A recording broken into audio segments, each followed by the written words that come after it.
এই বান্দির পুত 2 দিন পর পর টাকা নিতে হস, হ্যাঁ ভিক্ষা করতে হস না, হ্যাঁ? এই সাপ সামা কই দিতেছি, কোনোদিন তোর এই জামাইলা আমার চোখের সামনে আবি না। আরে থাকি নাও, তোমার মেয়ের জামাই দিছে বুঝো নাই? কেমন যেন লাগতেছে। আব্বা কেমন জানো লাগতেছে মানে? তুমি কিছু বলো তো। কেমন লাগবে আব্বা? আপনার সন্তান আমি, মনে করেন আমার ছেলে দিয়েছে আপনারে, তো ওর টাকা দিতে দিতে না আমি ভর্তুর হয়ে যাবো, বুঝছস? আমার কদিন ভিক্ষা করতে হইব। এত টাকা দিবি কি করস তুই? কবে তুমি টাকা দিলা ভাইয়া? এই তো বুঝলা যাস, ন্যাস খাস বুঝলা যাস কা 7 মাস আগে না 300 টাকা দিছি। নাও রোজার বাজার করো। ঠিক আছে। আমার বাসা যাইবা নাকি? না একটু শপিং এ যাইতে হইব, আবার বাচ্চারাই খাচ্ছে।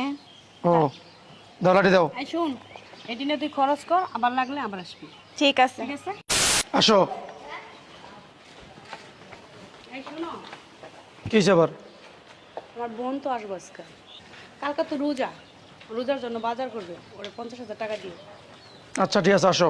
আরে এত অস্থির হচ্ছে কেন? তো কি করবো? আমার কথা তুমি শুনতেছো না? বলছো তো আসো এবার।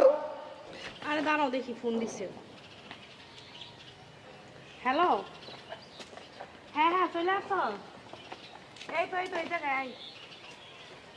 দাঁড়াও, এই চলে আসছে। যা করো না বুঝছো,